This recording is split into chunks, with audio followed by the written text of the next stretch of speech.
if parents are compelling to submit wrong documents to get a better job, what should I do?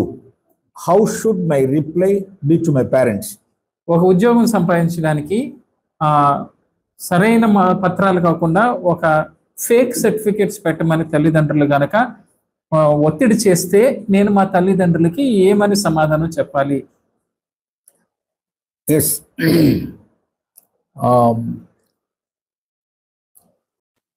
Luke 14:26. We need not turn.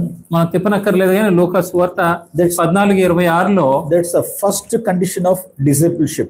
శిష్యరకమునికి ఉండవలసిన మొదటి షరతు అక్కడ ఉంది. Or you please read it. Yes. Luka 14:24. Luke 14:26. 14:26 చూస్తే ఎవడైనాను నా యొద్దకు వచ్చి తన తండ్రిని తన తల్లిని భార్యను పిల్లలను అన్నదమ్ములను అక్క చెల్లెండ్రును తన ప్రాణమును సహా ద్వేషింపుకుంటే వాడు నా శిష్యుడు కానేరడు. Hating my father அப்படின்னா என்ன அர்த்தம்? అంటే తండ్రిని ద్వేషించడం అంటే ఏంటి దాని అర్థం? இந்த क्वेश्चनல சொல்லப்பட்டிருக்கிறதா? ఇప్పుడు ఈ ప్రశ్నలో చెప్పబడిందే. పేరెంట్స్ என்ன சொல்றாங்க? either dad or mom யாரோ ஒருத்தர் என்ன சொல்றாங்க? తండ్రి గాని ఏం చెప్తున్నారంటే రాంగ్ డాక్యుమెంట్స్ సబ్మిట్ பண்ணி ஒரு బెటర్ జాబ్ வாங்கலாம் அப்படின்னு சொல்றாங்க. ఒక తప్పైన పత్రాలు సమర్పించి ఉద్యోగమును సంపాదించవచ్చు అని చెప్తున్నారు. என்ன வரும் அப்படின்னா ఏమొస్తుందంటే surely it will bring a curse. ఖచ్చితంగా తప్పకుండా తన మీదకి శాపం వస్తుంది. yes, no doubt at all. అందులో అనుమానమే అక్కర్లేదు. there will bring a curse.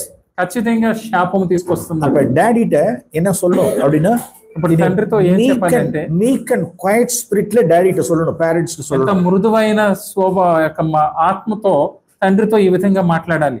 Daddy என் மேல கர்ஸ் வரலாமா? తండ్రి నా మీదకి శాపం తెచ్చుకోమంటారా? இப்படி அநியாயமாய் பொய் சொல்லி ஒரு ஃபேக் டாக்குமெண்ட்ஸ் சப்மிட் பண்ணி ஒரு வேலையை வாங்கி நாளைக்கு நானும் அல்லது என்னுடைய குடும்பமும் என் சந்ததியா என் மேல கர்ஸ் வரணும் நீங்க விரும்புறீங்களா டாடி அப்படின்னு கேட்கணும். స్పిరిటోட கேட்கணும். అబద్ధమైన పత్రాలు సమర్పించి ఉద్యోగం తెచ్చుకుని రేపటి దినమందు నా మీదకి నా కుటుంబం మీదకి నా పిల్లల మీదకి శాపం తెచ్చుకోమంటారా నాన్న అని ఎంతో మృదువుగా ఎంతో దీనముగా వాళ్ళకి మనం అడిగి చెప్పాలి. గేహజీ పణతికి పిన్నాల పోనా. గేహజీ డబ్బు వెంబడి పరిగెత్తాడు. ఎలియాట పొయ్ சொன்னா. అతను ఎలిసాట పొయ్ சொன்னா. ఎలీషాతో అబద్ధం చెప్పాడు. ஒரு பொய் சொல்லி அந்த ஒரு வெள்ளியை அங்கேருந்து சம்பாதிச்சுட்டு வந்தான்.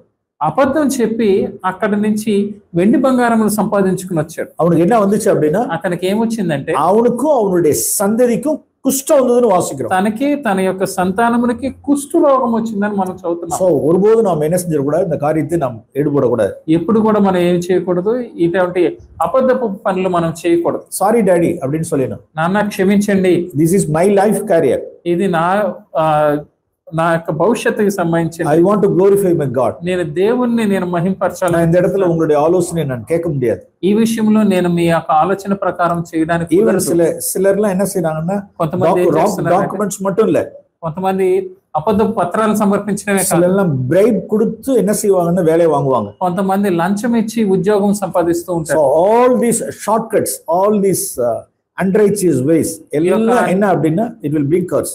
ఈ యొక్క అన్యాయపు మార్గములన్నీ, షార్ట్ కట్లన్నీ కేవలం శాపాన్ని తీసుకొస్తాయి. ఓకే.